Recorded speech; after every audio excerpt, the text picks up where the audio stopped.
Mentoria Prêmio. Hoje nós vamos dar continuidade ao nosso aprendizado na matéria de Química. Hoje nós vamos estar estudando Termoquímica, certo?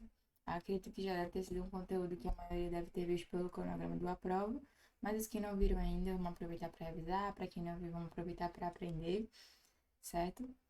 Existem alguns pontos que são importantes que vocês saiam dessa mentoria tendo aprendido eles, né, ou tendo revisado. Primeiro, a relação entre reações endo e exotérmicas, certo? Esse é o conceito inicial da termoquímica, porque a termoquímica ela vai estudar essa troca de calor nas reações, né? Se absorve, se libera, se é exo, se é endo, e alguns tipos mais comuns de reações de termoquímica, que é mais comum da gente ver, certo? Seja entalpia de ligação, de formação, de combustão, inclusive a utilização da lei de Hess para fazer o cálculo da entalpia, certo? Então vamos lá para a nossa primeira questão. Eu coloquei essa questão, é uma questão bem simples, mas porque eu quero que a gente revise conceitos iniciais da termoquímica que são fundamentais para a nossa compreensão do assunto, certo? Então vamos lá. Uma das consequências das trocas de calor que ocorrem durante uma transformação química realizada em meio aquoso é a variação da temperatura do sistema. Se variou a temperatura foi porque houve uma alteração no calor dali, né? Então vamos lá. Se o sistema receber calor, esse sofrerá um aumento da temperatura, e se ele ceder calor, terá queda de temperatura. Durante uma reação química realizada em meio aquoso, observa-se a variação da temperatura do sistema, isso é muito importante, ó, de 22 graus Celsius para 28 graus Celsius. Ou seja, o que está acontecendo? Eu tenho uma reação ocorrendo em meio aquoso, e essa reação ela provoca o aumento da temperatura do sistema. Ou seja, eu tinha um sistema que estava a 22 graus Celsius, e esse sistema foi para 28 graus Celsius. Ou seja, o que aconteceu aqui? Um aumento da temperatura. E como é que eu faria essa temperatura do meu sistema aumentar? Eu teria que ter uma reação química que liberasse calor para esse sistema, certo? Aqui a gente poderia pensar que o sistema absorveu calor. E isso gera uma confusão de conceitos na nossa cabeça. A gente tem que aprender primeiro a pensar o que ocorre na reação e o que a reação faz. É tanto que, ó, o comando da questão ele vai dizer: conclui-se corretamente que se trata de uma reação, ou seja, eu tenho que entender como é que a reação está afetando o meu sistema e não analisar o sistema de forma isolada, certo? Então, eu tenho uma reação que está liberando calor para o sistema e isso faz com que o sistema absorva esse calor e aumente a sua temperatura, certo? Então, se eu tenho uma reação que está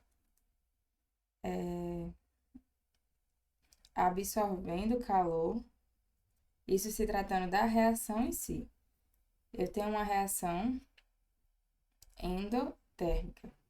Vamos lembrar que esse radicalzinho endo, ele significa algo que está dentro. Então, o calor que está dentro do sistema, né, que foi colocado dentro daquela reação, perdão. E se eu tenho uma reação que está liberando calor, então eu tenho uma reação exotérmica, ou seja, exo quer dizer algo que vem de fora, o que está indo para fora, enfim, essa palavra exo significa algo externo. Então, exotérmica, eu estou liberando calor para esse meio externo.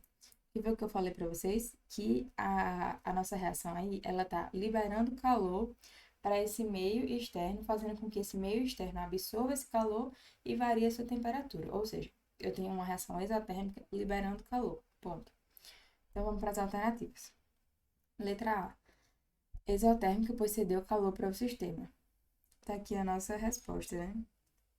Mas vamos ver e eliminar as próximas alternativas. Exotérmica, pois absorveu o calor do sistema. Não, uma reação que é exotérmica, ela sempre vai liberar calor. Endotérmica a gente já tirou, porque a gente já viu que a nossa reação era endo, ou era exo, perdão, então qualquer justificativa aí não nos interessa. E letra E, isotérmica, porque não houve uma troca de energia. A gente viu que houve sim uma troca de energia, porque senão não teria sido variada a temperatura. Isso tem que ser uma ideia muito clara na nossa mente. Se variou a temperatura foi porque absorveu ou liberou calor. Então teve que ter troca de calor, teve que ter troca de energia, certo? Calor é essa energia em trânsito. A gente aprende isso muito mais em calorimetria, na parte de física, certo? Mas a gente aprende que calor é essa energia em trânsito, né? Enfim, houve uma troca de calor, então não teria como ser uma reação isotérmica, a gente não manteve. Isotérmica vem de, a gente pode lembrar aí daquela parte mais inicial da química, e isotérmica significa algo que acontece a uma temperatura constante. A gente viu aí que a nossa temperatura variou, então não poderia ser isotérmico, combinado? Bora lá para a questão de número 2. Agora eu já quero nessa questão que a gente comece a ter mais uma noção da parte um pouco gráfica, certo? Mas a gente conseguir extrair as informações que são dadas para a gente. Então eu vou fazer essa questão de uma forma mais longa, digamos assim, mas ela poderia ser feita de uma forma direta, muito mais fácil. Mas eu vou explicar ela direitinho para a gente conseguir entender. O calor liberado na condensação do vapor de água é, em parte, responsável pelo aquecimento da superfície da nossa pele dentro de uma sauna a vapor. De acordo com o diagrama abaixo, o calor envolvido, quando 1 mol de H2O vapor se transforma em 1 mol de H2O líquido, é de... Aí a gente vai olhar aí e não vai entender nada. Vamos aprender a extrair as informações desse negócio. Aqui ele está falando que eu estou pegando o H2 em 1 meio de O2 e transformando em H2O líquido. Vamos escrever essa redação, ou essa reação. Eu tenho H2, vou chamar aqui de reação 1, certo? Eu tenho H2 gasoso mais 1 meio de O2 gasoso se transformando em H2O líquido, certo? E ele me diz que isso dá uma entalpia de menos 285,8 kJ. Certo, agora vamos para a nossa reação 2. Eu tenho H2 gasoso mais 1 meio de O2 gasoso. A reação 2 é essa aqui, ó. Se transformando em H2 vapor. H2O, perdão, vapor. E ele me diz que isso tem uma entalpia de menos 241,8 kJ, certo? Só que ele pede a transformação de H2O vapor para H2O líquido. E aí, como é que eu faria isso? Ou seja, ele quer essa reação aqui, ó. Vou apagar isso aqui para vocês verem direto.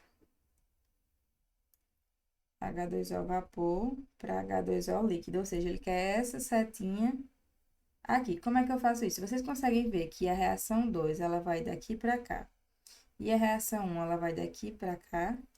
Então, a gente tem que entender, na visualização do gráfico, que de vapor para líquido vai ser a diferença do H1 menos o H2. Ó, porque é só esse trechinho aqui, tá vendo? Isso aqui é o H1, isso aqui é o H2. Ou seja, a minha variação de entalpia H3, que é a transformação da água em vapor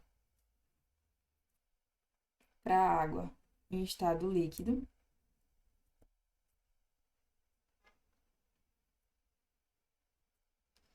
é nada mais, nada menos que a variação de entalpia 1 menos a variação de entalpia 2, certo?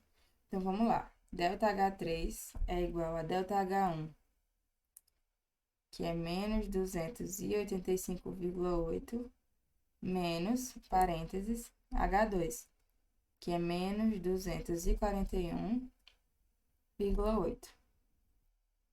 ΔH3 é igual a menos 285,8 mais 241,8. Jogo de sinais, né? Menos com menos vai dar mais. Então, eu tenho que o ΔH3 vai ser igual a menos 44 kJ, certo? Por que que eu disse a vocês que eu ia fazer uma análise para depois fazer o cálculo? Eu não precisaria ter feito essas reações aqui, bastava ter analisado isso aqui que eu fiz diretamente no gráfico. Entender que o valor total era de H1 e eu tinha um valorzinho menor de H2. E que a diferença entre esses dois valores me dava exatamente a transformação de água a vapor para água líquida, entendeu? Então é isso, esses gráficozinhos, eles são muito comuns. Principalmente porque na hora da prova, principalmente por conta do nervosismo também, a gente costuma misturar essas informações. E aí, informações que são tão simples assim de serem tiradas do gráfico, elas acabam sendo muito difíceis. E aí a gente não consegue resolver a questão com qualidade, ou a gente erra um sinal, e aí na letra C, por exemplo, eu teria o mesmo valor, só que positivo. Isso acontece muito em termoquímica, porque termoquímica, esse sinal negativo e positivo, não é que o número vai ser negativo ou positivo, a gente não tem como ter uma energia negativa ou positiva. Energia é energia, a gente só perde ou ganha. E esse sinalzinho, ele quer justamente dizer para a gente essa informação. Se a energia ela foi cedida, ela foi liberada, então ela vai ter um negativo na frente, isso vai me significar uma reação exotérmica, ou se ela vai ter um sinal positivo na frente. Isso vai me dizer que é uma reação endotérmica. Então, esse sinalzinho na frente do número é só para dizer se a reação é exotérmica ou endotérmica, e não que a reação vai ter um calor positivo ou negativo. Vamos agora para a questão de número 3.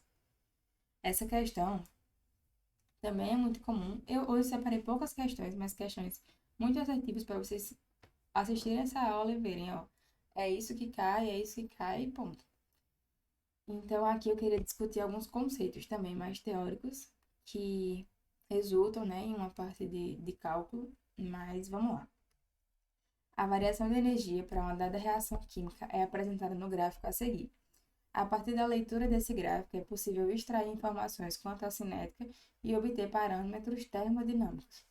Isso é termoquímica, todos esses nomes aí, eles envolvem velocidade da reação, cinética química, né? Está relacionado a isso, a velocidade da reação.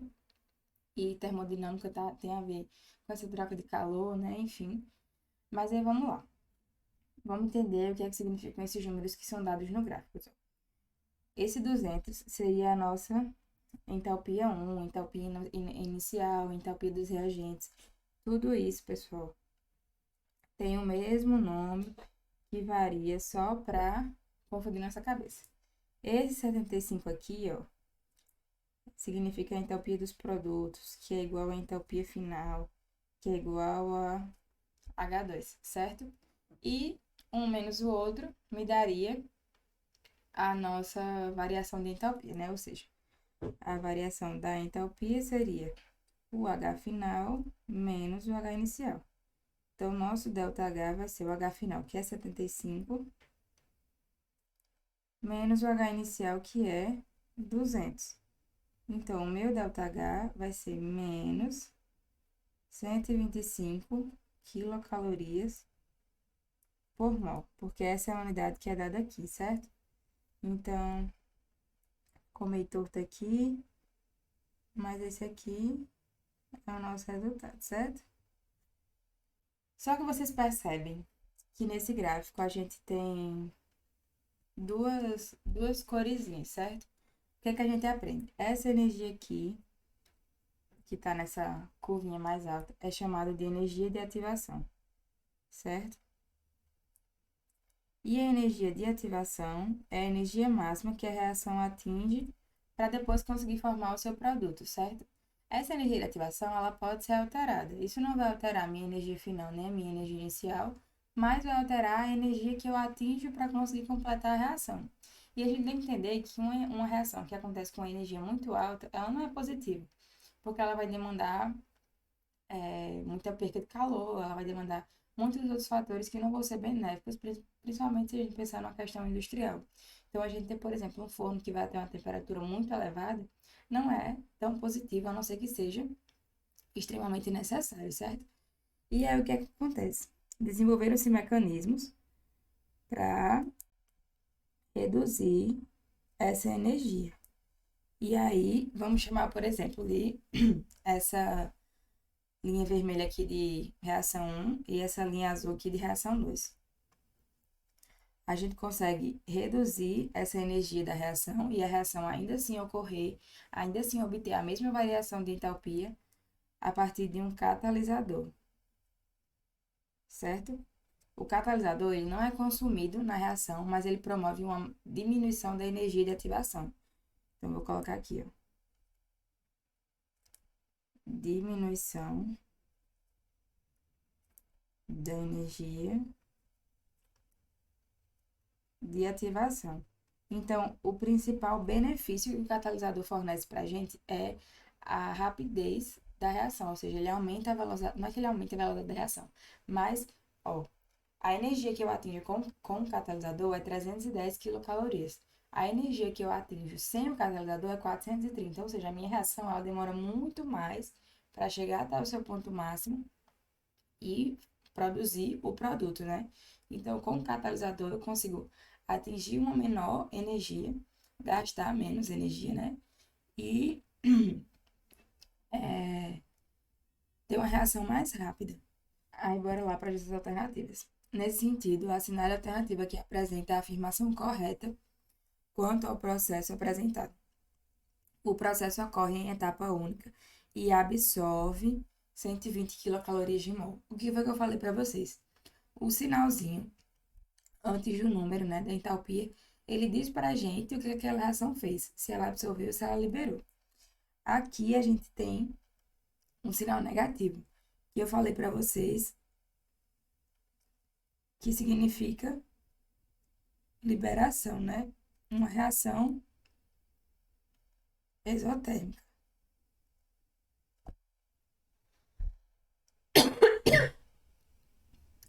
Primeiro que ele fala aqui que foram 120 quilocal. A gente viu que foi 125, né? Então não foram 120. E segundo que não absorveu, né? Ele liberou essa energia. Então essa é a letra A incorreta. O processo ocorre em duas etapas, liberando 250 quilocalorias. A gente viu que também está errado. Acontece uma única etapa que libera 125 quilocalorias. Esse ocorre em duas etapas aí, foi muito para confundir, porque tem duas reaçõezinhas, né? Se fossem duas etapas, pessoal, ia estar algo tipo assim, ó. Que uma etapa e a outra. Ou assim, assim, sabe? Sei lá, ia estar alguma coisa assim. E mostrando que ocorreram duas reações. Então, também tá errado. É uma transformação endotérmica, a gente já viu que ela é exotérmica, então também tá errado essa letra C. Letra D, é uma transformação exotérmica, ok, que quando catalisada tem energia de ativação igual a 120 quilocalorias por mol. Também tá errado, porque é uma transformação exotérmica, ok, mas a energia catalisada é essa daqui. E a gente tem que, ó, para saber qual é a energia de ativação, é só fazer 310 menos 200, né? Então, a energia de ativação seria 110 quilocal por mol. Então, também está errado. Letra D. É um processo que libera 125 quilocalorias por mol e a reação não catalisada, ou seja, a reação não catalisada, é a número 1. Tem energia de ativação igual a 230 quilocalorias por mol. Certíssimo, ó. Vai bater em 430 e começa em 200. Então, a energia de ativação, ó. Colocar aqui energia de ativação não catalisada, né? Da reação não catalisada. Vai ser 430 menos 200. Logo, 230 quilocalorias por mol. Combinado? Então foi isso. Vamos lá para a nossa questão de número 4. Ó. O efeito estufa causado pelo metano é maior quando comparado ao produzido pelo dióxido de carbono. Deste modo, a combustão do metano em fontes emissoras tem grande apelo ambiental. A combustão total do metano, reação 1, libera 890,4 kJ por mol. Eu vou anotar isso aqui do lado das reações para a gente ir observando. ΔH1 vai ser igual a 890,4 kJ por mol. De reação aí o hidrogênio e a do hidrogênio, que é a reação de número 2, libera 572, né? Então vamos botar aqui, ó, ΔH2 é igual a 572 quilojoules por mol de reação. Só uma coisa a título de curiosidade mesmo, de conceito. Quando ele fala assim, ó, por mol de reação, significa que uma reação dessa libera esse valor. Então, por exemplo, lá o que às vezes a gente tem que fazer com a lei de Hess e tudo mais, para cortar, né, que a gente vai fazer daqui a pouco, eu tenho que multiplicar a reação por 2. Então, se eu multiplico a reação por 2, eu tenho também que multiplicar a minha entalpia por 2, porque para um mol de reação, ou seja, uma reação, essa é a energia que libera. Falando nisso, eu até esqueci de colocar um detalhe. Ele não falou que libera energia, então é menos 890 menos 572 kJ. Porque quando, se eu, sei lá, tiver que inverter a reação, tiver que multiplicar a reação, tudo isso vai ter que ser alterado. Se eu multiplicar a reação, eu tenho que multiplicar o valor da entalpia. Se eu inverto a reação, eu tenho que trocar o sinal para o sinal oposto. Então, se essa reação aí está negativa, eu tenho que inverter a reação, ela vai para o sinal positivo. Porque é o inverso da reação que está ocorrendo. Então, se na reação direta eu tive que liberar energia, na reação inversa eu vou ter que absorver, certo? Então, vamos lá. Vamos continuar lendo a questão. Em condições controladas, é possível a combustão incompleta do metano para a obtenção do dióxido de carbono e de hidrogênio, que é a reação de número 3, essa daqui. Assinale a alternativa correta que contém a energia resultante da reação 3 para a formação de 2 mols de H2. E aí a gente vai se perguntar, né, como é que eu vou conseguir essa entalpia? E aí a gente vai ter que manipular as equações da reação 1 e 2 ao nosso favor. E aí o que é que eu posso fazer? Eu estou vendo que a reação de número 3, ela tem CH4 e O2 como reagente, né? E qual é a nossa reação 1 e 2, que tem isso como reagente? A reação de número 1. Então, eu vou manter desse jeitinho. Aí eu vou escrever aqui do lado para vocês. R1 vai ser igual a CH4 mais 2O2, que vai me produzir CO2 mais 2H2, ó, com uma variação de entalpia de menos 890,4 kJ por mol. E aí, a reação de número 3, ela quer que no produto fique o CO2 mais H2. A única reação que eu tenho H2 é a reação de número 2, certo? Só que para eu conseguir que ela fique no produto, certo? A gente tem que usar essa reação 3, pessoal, como a nossa reação global, que a gente chama na estequiometria, certo?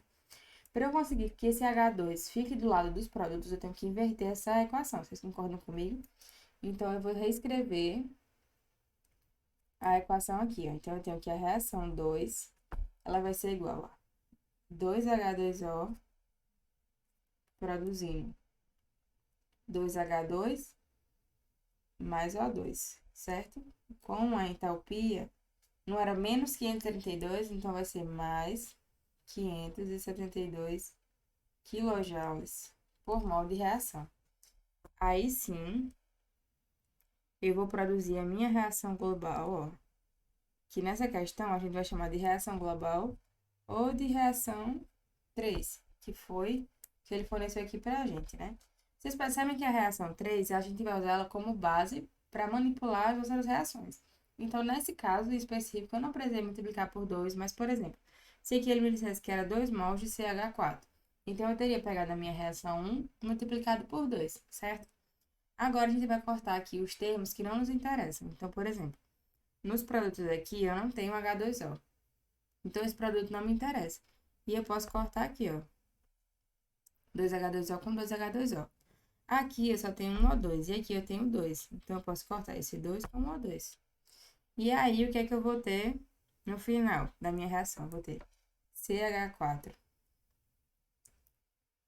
mais O2, certo? Que foi o que sobrou aqui. Vai produzir CO2 mais 2H2. Vocês acham? Eu vou tirar esse 2 aqui, ó. Que eu tinha escrevido só para ilustrar para vocês. Mas essa reação aqui, ela ficou igual a essa, certo? Então, pronto, a gente conseguiu atingir o nosso objetivo. Agora, a gente vai calcular o H3, né? Que a gente vai chamar o ΔH3 da nossa reação. E como é que a gente vai encontrar ele? A reação global não foi obtida pela soma das reações 1 e 2, a reação global ou a reação 3. Então, da mesma forma, vai acontecer com o ΔH. Vai ser a soma do H1 com H2. Então, o ΔH3, ele vai ser igual a ΔH1, que é menos 890,4, mais o H2. Como está positivo, eu não preciso nem colocar entre parênteses, que é 572. Então, o nosso ΔH3 vai ser menos 318,4 kJ por mol de reação. Que é o que a gente encontra aqui, ó, na nossa letra D, né? E aí, era um processo que a gente tinha que fazer se baseando. Muita gente me pergunta assim, como é que eu vou montar a reação? Você não precisaria montar a reação aí. Você tem a reação 3 e essa é a reação que ele quer obter. Então, a gente ia manipular a reação 1 e 2 ao nosso favor. E aí, sabendo quais são os compostos que ele quer na reação 3, eu sei como eu posso inverter ou multiplicar uma reação para poder cancelar os itens que não me interessam e chegar à reação que me interessa. E aí, com base nela, eu sei se eu vou subtrair os reagentes, se eu vou somar, se o reagente vai ficar positivo, negativo, entendeu? Então, tá aí. Vamos para a nossa questão de número 5.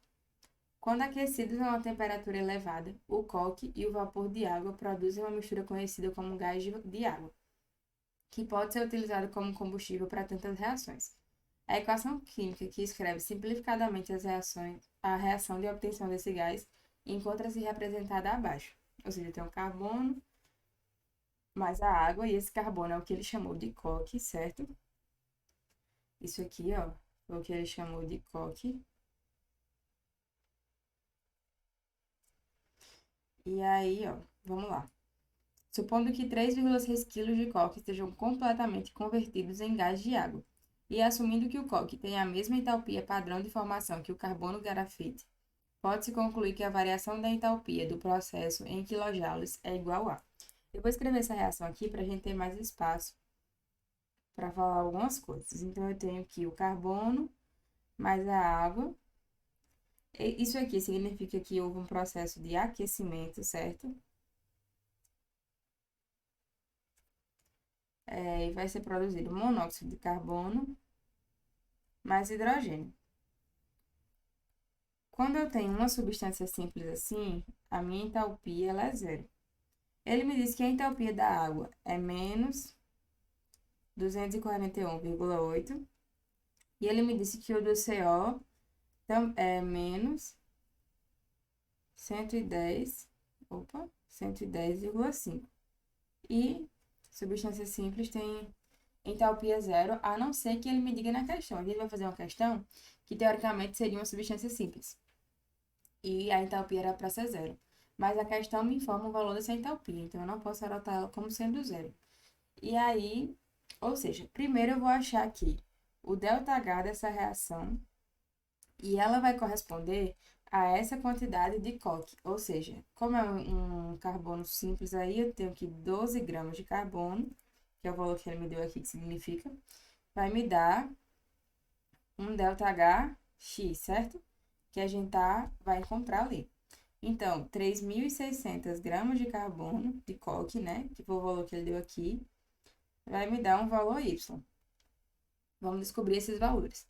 Aqui, gente, eu quero que vocês aprendam a enxergar o que acontece na reação. Às vezes a gente quer ir para a fórmula direta, mas tem coisas que são muito óbvias, sabe? Até a própria fórmula, ela fala algo que está expresso na questão. A gente usa a fórmula para facilitar, mas tem coisas que simplesmente dá para serem vistas na reação. Então, eu tenho que a minha reação ela foi de menos 241,8 para menos 110. Você concorda que a minha energia, numa escala de negativa, assim, ela tipo subiu, então ela aumentou. Ela teve que absorver uma certa energia para chegar nesse valor negativo, ou seja, mais. Aí vamos ver qual é a diferença entre elas duas, né? 241,8, 110,5. Então é 3, 1, 3 e 1.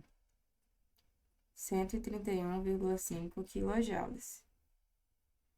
Essa foi a energia, a variação da entalpia, certo? Que houve na minha reação. Mas como é que eu poderia calcular isso também de uma forma que não ficasse subjetiva? Ele também poderia ser feito pela fórmula. Esse jeito aqui que eu ensinei para vocês é só uma forma de se pensar sem usar a fórmula. Mas a gente tem que entender que tudo que a gente usa como fórmula é um pensamento, né, que tenta ser transcrito numa forma para facilitar o cálculo, que nem sempre facilita. Às vezes, se fazer de cabeça assim, é muito mais rápido. Mas, enfim, fazendo pela fórmula, cadê que o ΔH é o H final menos o H inicial, certo? Ou o ΔH dos produtos menos o reagente, enfim, mesma coisa. Então, o ΔH vai ser o H final, que é menos 110,5, menos o H inicial, que é menos 241,8. Fazendo o jogo de sinais, eu tenho que menos 110,5 mais 241,8. ΔH é mais 131,5 kJ. Tá vendo como deu a mesma coisa? E aí, vindo para nossa outra regra de 3 aqui, eu tenho que 12 gramas quando eu tenho 12 gramas de coque, né? A minha reação vai ter um ΔH positivo de 131,5 kJ. Então, reescrevendo essa equação aqui, ó. Essa regra de 3, perdão. 12 gramas me promove uma variação de entalpia de 131,5. Então, 3.600 gramas vai me promover Y. Então, Y é igual a 3.600 vezes 131,5 dividido por 12. Isso aqui, ó. 36 dividido por 12 dá 3, então eu tenho 300. E Y vai ser 300 vezes 131,5. Logo, Y é igual a 39.390 kJ. Essa é a nossa resposta que se encontra na letra D. Certo, pessoal? Vamos embora para a nossa questão de número 6. Bora lá. Para realizar atividades, utilizamos energia proveniente dos alimentos que consumimos, sendo uma das principais fontes a glicose, que a partir da quebra no organismo libera energia. Ou seja, só por essa informação aqui que ele deu, a gente entende que a reação é exotérmica. E aí, considere que toda energia liberada pela glicose, utilizada para fazer o corpo humano funcionar, siga a equação termoquímica não balanceada. A gente teria que balancear essa reação, certo? Isso é correto a se fazer em qualquer questão.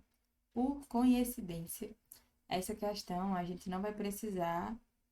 A gente iria fazer balanceamento e no final ele seria desnecessário. Mas mesmo assim, eu vou deixar o balanceamento para vocês, certo? Ficaria 3, 3 e 6 aqui. E aqui 1. Mas por via de regra, né? Não deixe a dúvida. Sempre balanceie a equação. Nas questões a nível de Enem, costuma sempre dar certo o método de tentativa. Se ele não der certo, se for algo com a equação muito grande ou com números, né, estequiométricos muito altos, você tem que usar o método de oxirredução, certo? De balanceamento por oxirredução. É um método um pouco chato, mas depois que você aprende, é um método super simples, então vale a pena aprender. Eu sei que para os alunos do Aprova, e essa aula é para os alunos do Aprova, o módulo do SAIS, ele tem um capítulo só sobre isso. Então, se vocês têm dúvida nesse assunto, confiram lá. Pode deixar um comentário também, que qualquer coisa a gente pode gravar a resolução de uma questão em específico, né? Desse assunto para ensinar para vocês. E ou conversem com repassem o processo de vocês, enfim. Conversem com a gente também, que a gente pode ajudar nisso. Mas bora lá. Levando em consideração que para nadar uma pessoa comum consome 660 quilocalorias por hora, ou seja, em uma hora essa pessoa consome 660 quilocal. Qual o consumo de glicose em gramas para que essa pessoa deve fazer para nadar durante 2 horas? Se ele vai nadar 2 horas, só multiplicar isso aqui por 2, né? Então, essa é a energia que ele vai precisar. E aí, a gente quer saber quantas gramas de glicose ele precisa ingerir para ter essa energia. Como toda a energia da glicose vai ser quebrada e vai ser liberada e vai ser transformada em energia para o corpo utilizar, a gente pode fazer uma reação direta. E aqui, ó, ele deu pra gente que essa é a energia liberada para 1 mol de glicose. A gente tem que aprender a ler a informação. Eu tenho que menos 6,6 vezes 10 a terceira quilocalorias é o valor liberado em 1 mol de glicose. É o que me diz isso daqui. Ou seja, se 1 mol de glicose, a gente deveria calcular quanto tem 1 mol, e aqui ficaria 6 vezes 12 12 vezes 1, que é a massa do hidrogênio, e 16 vezes 6, que é a massa do oxigênio, certo? Isso aqui me daria 72, isso aqui me daria 12, e 16 vezes 6 vai me dar 96. A gente tem que a massa total da glicose são 180 gramas por mol. Ou seja, eu tenho que 1 mol de glicose tem 180 gramas e libera menos 6,6 vezes 10 a terceira quilocal. Quantas gramas de glicose eu preciso para ter 2 vezes 660 quilocal? Vamos fazer a regrinha, né, de multiplicar meios pelos extremos. E aí eu tenho 180 vezes 2 vezes. Vou fazer esse truquezinho aqui, ó, 6,6 vezes 10 elevado ao quadrado é igual a 6,6 vezes 10 a terceira vezes x. Aí eu já corto o 6,6 com 6,6, certo? E eu tenho que x vai ser 360 vezes 10 ao quadrado dividido por 10 a terceira. Então, eu corto esse 10 a terceira com 10 ao quadrado e com esse zero. E eu tenho que x é igual a 36 gramas de glicose. Ou seja, essa pessoa que vai nadar, ela precisa ingerir no mínimo 36 gramas de glicose para conseguir produzir a energia necessária para o seu treino, certo? E aqui, ó, gabaritozinho letra B. Tá vendo que eu disse que nesse caso a equação, o balanceamento não iria influenciar, mas isso é pura sorte, pura coincidência. Óbvio que o balanceamento poderia ter afetado e muito a nossa questão, então isso foi pura coincidência do modo glicose ter ficado só um, né, ali na frente dele, mas poderia ter ficado 2, 3, 4, isso teria afetado os nossos cálculos e a gente poderia ter errado, certo? Então façam o balanceamento. Bora para nossa questão de número 7. Essa questão ela vai ser, ó, entalpia de ligação, certo? Geralmente o pessoal costuma se atrapalhar nessas questões, então eu peguei uma questãozinha que vai ter uma incógnita um pouco diferente, mas para vocês eu vou dizer o que eu fazia quando eu comecei a estudar esse assunto pela primeira vez, no primeiro ano cursinho. Eu costumava abrir a molécula. Então, por exemplo, eu tenho aqui o CH4. Se eu tenho dúvida em qual ligação ele vai fazer, primeiro você tem que estudar o assunto de ligações, certo? Para você entender isso. E é por isso que vocês já viram antes de ver termoquímica. Mas eu tenho CH4, ou seja, eu tenho o carbono fazendo 4 ligações com o hidrogênio. Então, eu abri isso aqui, ó. Era um exercício que eu fazia para tentar visualizar melhor as ligações. Então, eu já sei que aqui vão ter 4 ligações entre C e H. Ou seja, vão ter 4 dessa daqui, certo? Isso é só uma dica. E vamos lá resolver. Óbvio que isso para o Enem não é vantajoso. Isso aqui eu estou ensinando a vocês para vocês aprenderem a resolver as questões. Quando vocês forem a resolver as questões do Enem, você já tem que estar com essa visualização da molécula muito afiada. Porque você não vai perder tempo desenhando uma molécula gigantesca que nem geralmente cai na prova do Enem, sabe? A gente tem que fazer isso na nossa hora de estudo, que é para afiar o nosso cérebro a visualizar essas moléculas só de olho. Então, tipo, só de olho eu sei que vão ter 4 ligações de CH na primeira molécula, onde tem CH3Cl. Eu vou ter 3 ligações do CH com do C com H e uma ligação do C com Cl, certo? Então, a gente vai afiando isso com a prática de questões. Então, resolvam muitas questões. E se vocês quiserem mais questões disso, vocês podem pedir ao assessor de vocês ou também pode falar com a gente que a gente arranja isso para vocês. Mas bora lá para a questão. A reação de coloração do metano em presença de luz é mostrada abaixo. CH4 mais Cl2 vai produzir CH3Cl mais HCl. E isso me gera uma variação de entalpia de menos 25 quilocalorias. E aí ele dá os dados das energias de ligação de cada ligação e pergunta qual é a energia de ligação do C com o Cl, nesse compostozinho aqui que está nos produtos. E aí eu queria enfatizar alguns pontos com vocês. Primeiro, quando eu tenho a formação de ligações, eu tenho que nos produtos, certo? Eu vou ter que absorver energia para conseguir quebrar essas ligações e nos reagentes, perdão, e nos produtos eu vou ter a formação dessas ligações. Então, eu libero energia para conseguir formar essas ligações. Então, aprendam isso quando se tratar de entalpia de ligação. Para formar ligações, eu libero a energia, certo? E para romper essas ligações, eu absorvo energia, combinado? E aí, o que é que isso vai afetar para a gente? É colocar o sinal no valor na, na entalpia dos produtos e dos reagentes. Porque se eu estou absorvendo, eu vou ter uma energia positiva. E se eu estou liberando, eu vou ter uma energia negativa, combinado? Então, vamos lá calcular primeiro a energia gerada em cada parte da reação. Vamos lá. CH4 mais Cl2 está produzindo CH3Cl mais HCl. Isso com a entalpia de menos 25. Aqui, já disse para vocês, né? Nos produtos, vou separar assim, que aí a gente não confunde. Reagentes. Vou botar até de outra corzinha para vocês ficarem espertos. Eu tenho 4 ligações de C com H. Então, eu tenho 4 vezes 105 quilocal, certo? Mais a ligação do Cl. Lembra que eu falei que geralmente moléculas simples, né? Elas têm entalpia zero? Isso é geralmente. Quando a questão me dá o valor, eu não posso dizer que é zero. Então, ele me deu aqui, ó, que a ligação de Cl é 58. Então, eu tenho mais 58. Então, o meu H dos produtos vai ser 4 vezes 105, que vai me dar 420, mais 58.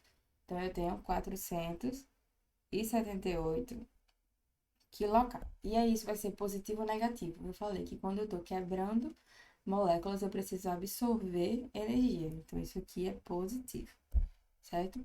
Nos reagentes, eu vou ter 3 vezes a ligação do CH, né, entre o carbono e o hidrogênio. Então, eu tenho 3 vezes 105.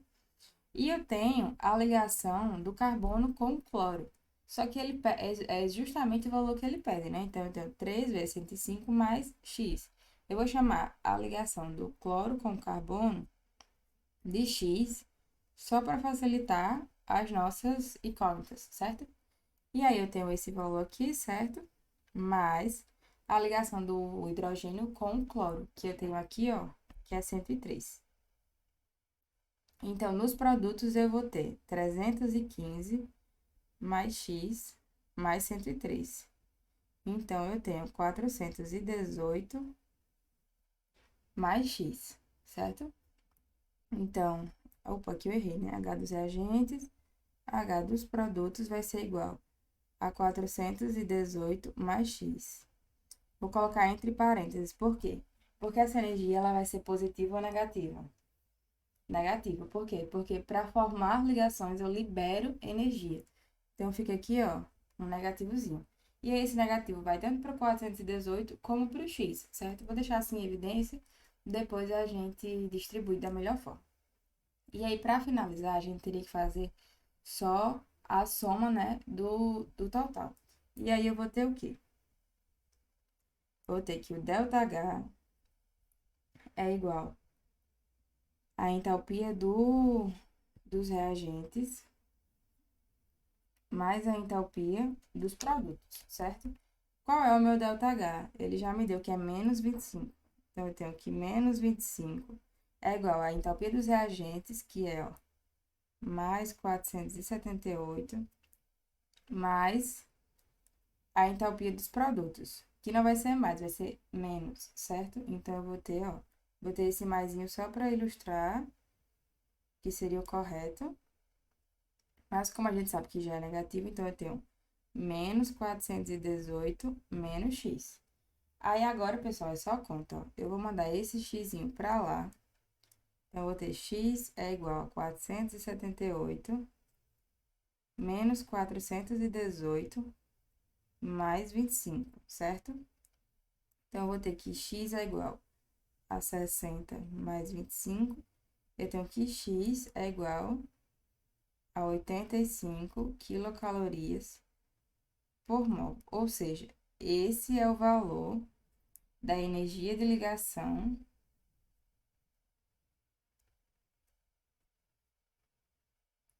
do carbono e o cloro, certo? Esse é o valor da energia entre esses dois compostos. E aí a gente fica com a letra D. Essa foi a nossa aula de termoquímica. Eu espero que ela tenha contribuído nos seus estudos, que ela tenha agregado, seja revisão, seja aprendendo o assunto, seja na resolução da questão em si. Eu peço para vocês que, se vocês queiram treinar, né, mais alguma questão dessa, seja na entropia de ligação, seja na de combustão, a gente tem que lembrar que quando eu falo de entropia de combustão, é sempre o calor envolvido nas reações de combustão, ou seja, sempre vai estar envolvido o oxigênio. É sempre que houver uma reação de queima, né? E para queimar algo, para entrar em combustão, a gente precisa do oxigênio. Seja, aí a gente tem a entropia de ligação, que é quando ele dá esse valorzinho da ligaçãozinha entre os compostos, e a entropia de formação, que é para formar um produto, certo? Eu peço para que, se vocês queiram exercitar mais algum desses tipos, eu ainda tenho dificuldade em energia de ligação, né, entropia de ligação, entre em contato com a gente prepara uma listinha, manda para vocês ou o seu assessor, e vamos lá, vamos crescendo junto. Essas aulas são feitas para vocês, né, para aprimorar o aprendizado de vocês, e a gente tá aqui para contribuir com tudo isso. Eu peço que vocês deixem um like, que vocês deixem algum feedback, seja aqui no comentário do YouTube, seja no nosso privado no WhatsApp. E é isso. Bons estudos!